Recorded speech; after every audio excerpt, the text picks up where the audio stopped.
Make me earn it. It's wonderful to be here. What Indira didn't tell you is that this lecture series used to be called The Last Lecture. If you had one last lecture to give before you died, what would it be? I thought, damn, I finally nailed the venue, and they renamed it. So, in case there's anybody who wandered in and doesn't know the backstory, my dad always taught me when there's an elephant in the room, introduce them. If you look at my CAT scans, there are approximately 10 tumors in my liver, and the doctors told me 3 to 6 months of good health left. That was a month ago, so you can do the math. I have some of the best doctors in the world. So that is what it is. We can't change it, and we just have to decide how we're going to respond to that. We cannot change the cards we are dealt, just how we play the hand. If I don't seem as depressed or morose as I should be, sorry to disappoint you. And I assure you, I am not in denial. It's not like I'm not aware of what's going on. My family, my 3 kids, my wife, we just decamped. We bought a lovely house in Chesapeake, Virginia, near Norfolk, and we're doing that because that's a better place for the family to be down the road. And the other thing is I am in phenomenally good health right now. I mean, it's the greatest thing of cognitive dissonance you will ever see is the fact that I am in really good shape. In fact, I'm in better shape than most of you.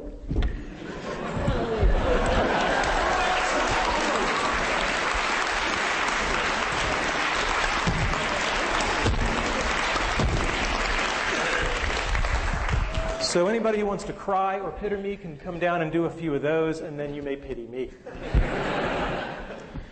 All right, so what we're not talking about today, we're not talking about cancer, because I spent a lot of time talking about that, and I'm really not interested. If you have any herbal supplements or remedies, please stay away from me.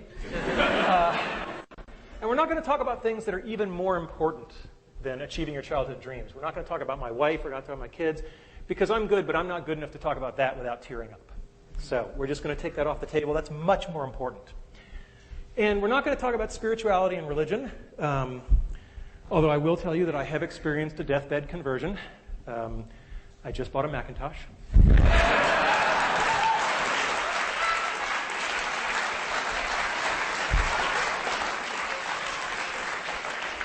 Now, I knew I'd get 9% of the audience with that, but...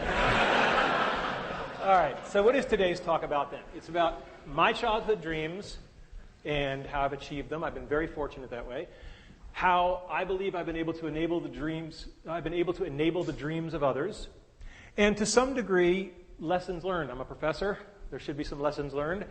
And how you can use the stuff you hear today to achieve your dreams or enable the dreams of others. And as you get older, you may find that enabling the dreams of others thing is even more fun. So what were my childhood dreams? Well, I had a really good childhood. I mean, no kidding around.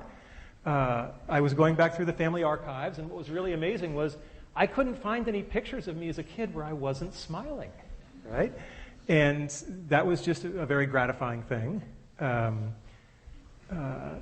There was our dog, right? Aw, thank you. And there I actually have a picture of me dreaming. Right? And I did a lot of that, There's a lot of wake-ups, And it was an easy time to dream. I was born in 1960, right? When you're 8 or 9 years old and you look at the TV set and men are landing on the moon, anything is possible. And that's something we should not lose sight of, is that the inspiration and the permission to dream is huge. So what were my childhood dreams? You may not agree with this list, but I was there. Being in zero gravity, playing in the National Football League, authoring an article in the World Book Encyclopedia. I guess you can tell the nerds early. Being Captain Kirk. Anybody here have that childhood dream? Not at CMU, no. I wanted to become one of the guys who won the big stuffed animals in the amusement park, and I wanted to be an Imagineer with Disney. Right? These are not sorted in any particular order, although I think they do get harder, except for maybe the first one. Okay, so being in zero gravity.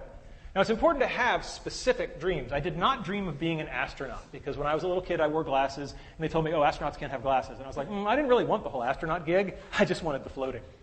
So, and as a child, prototype 0.0. But that didn't work so well. And it turns out that NASA has something called the Vomit Comet that they use to train the astronauts. And this thing does parabolic arcs. And at the top of each arc, you get about 25 seconds where you're ballistic, and you get about a rough equivalent of weightlessness for about 25 seconds. And there is a program where college students can submit proposals, and if they win the competition, they get to fly. And I thought that was really cool, and we had a team, and we put a team together, and they won, and they got to fly. And I was all excited because I was going to go with them. And then I hit the first brick wall, because they made it very clear that under no circumstances were faculty members allowed to fly with the teams. I know, I was heartbroken, right. I was like, but I worked so hard. And so I read the literature very carefully, and it turns out that NASA, it's part of their outreach and publicity program, and it turns out that these students were allowed to bring a local media journalist from their hometown.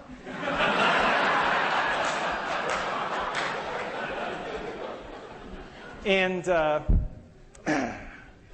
Randy Pausch, web journalist. It's really easy to get a press pass. So I called up the guys at NASA, and I said, I need to know where to fax some documents. And they said, what documents are you going to fax us? So I said, my resignation as the faculty advisor and my application as the journalist. And he said, that's a little transparent, don't you think? And I said, yeah, but our project is virtual reality, and we're going to bring down a whole bunch of VR headsets, and all the students from all the teams are going to experience it, and all those other real journalists are going to get to film it. Jim Foley's going, ah, you bastard, yes. And the guy said, here's the fax number. So, and indeed, we kept our end of the bargain, and that's one of the themes that you'll hear later on in the talk, is have something to bring to the table, right, because that will make you more welcomed. And if you're curious about what zero gravity looks like, hopefully the sound will be working here. It's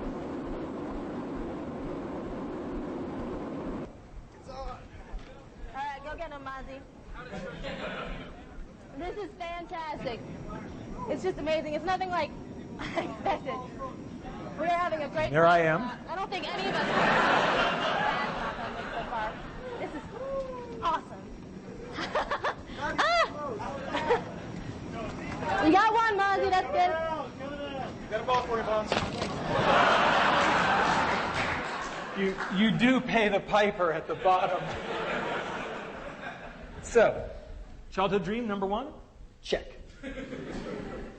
All right, let's talk about football. My dream was to play in the National Football League. And most of you don't know that I actually no. No, I did not make it to the National Football League. But I probably got more from that dream and not accomplishing it than I got from any of the ones that I did accomplish. I had a coach. I signed up when I was 9 years old. I was the smallest kid in the league by far. And I had a coach, Jim Graham, who was 6'4". He had played linebacker at Penn State. He was just this hulk of a guy, and he was old school. Okay, I mean really old school. Like he thought the forward pass was a trick play. And he showed up for practice the first day, and he's this big hulking guy. We were all scared to death of him, and he hadn't brought any footballs. How are we going to have practice without any footballs? And one of the other kids said, excuse me, Coach, but there's no football. And Coach Graham said, right, how many men are on a football field at a time? So he said, 11 on a team, 22. And Coach Graham said, all right, and how many people are touching the football at any given time? Well, one of them. And he said, right, so we're going to work on what those other 21 guys are doing.